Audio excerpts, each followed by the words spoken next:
everyone, welcome back to my YouTube channel. So today I'll be telling you about all the art materials I have been using for my charcoal artwork so far. So let's dive into the video. Okay, so this is the first product I use. These are Brustro filbert brushes.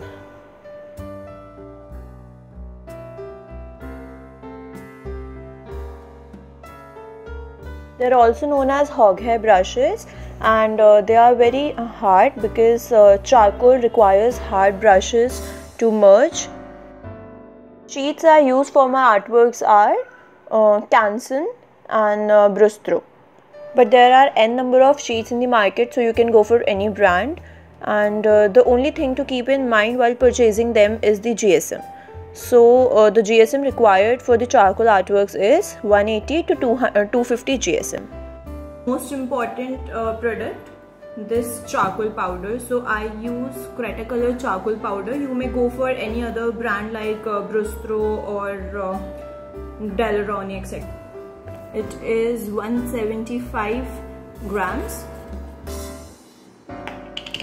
It's a lot of powder, so if you don't use charcoal much, so you don't have to go for this.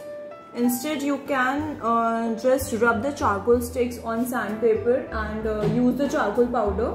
I'll show you here. So this is the sandpaper. What I do is I take some charcoal powder with the help of brushes or paper stump, like this way. I take some charcoal powder here and then I work with this on my sheet and create my artworks.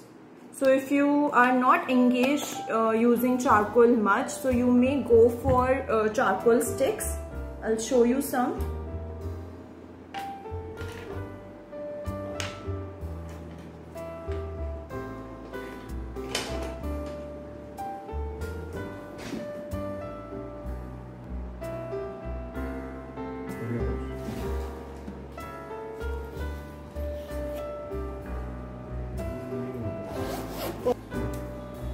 Okay, so these are some of the charcoal sticks I have been using. It is of Camlin charcoal compressed pencils.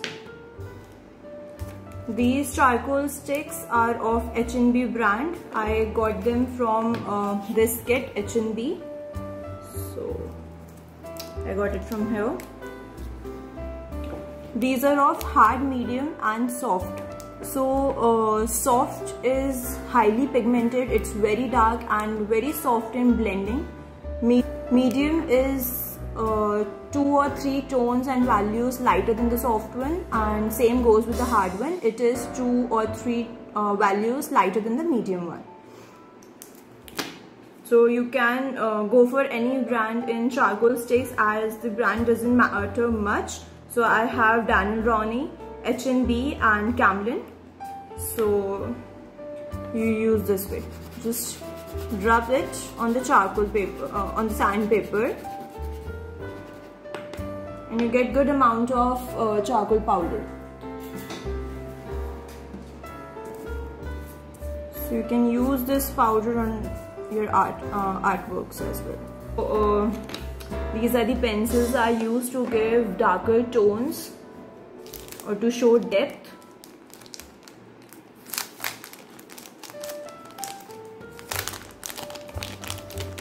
This is General's charcoal pencil 6B extra soft. This is also 6B extra soft. It is of Camlin and it is of General. The only minor difference is General's pencils are comparatively soft to use in comparison to the Camlin ones, but you may go for Camlin as well as General's. There is no major difference as such. Both works really well and give wonders to your artworks. Okay, so now comes the blending materials. I just use the hog hair brushes I showed you before and these stumps. So these stumps are of Brustro and I don't use them much, so just show you. These are just required to cover these small and minute sections of the artworks which the brushes cannot cover. And charcoal pencils, soft, medium and hard, name suggests itself. So I rarely use them, but hard charcoal pencil is basically used to give bold lines and outlines on your artworks, which is a little tough to blend.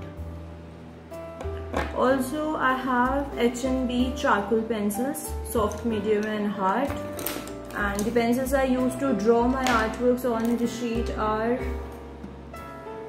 these. 2B and HB are the pencils I prefer the most. It is of Faber-Castell, and Artline pencils I use the most. And this is detailing knife. Basically, also I use it to sharpen my pencils. It sharps very well, give nice pointed ends to my pencils.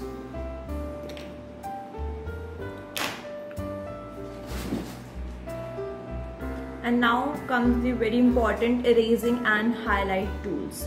So this is normal DOMS eraser, and this is kneaded eraser, also known as clay eraser. It is used to remove dust from the sheet. And this is Tombow Mono eraser, used to give sharp and bold highlights. And this is Derwent automatic eraser, run via batteries. And this is a micro stump which I use to smoothen the outlines and also to give fine details like freckles and wrinkles and pores, etc. Thanks for watching the video. Do share your feedback in the comment section below, and please subscribe to the channel. Also share it with your friends and family and give us a big thumbs up if you like it. Thank you.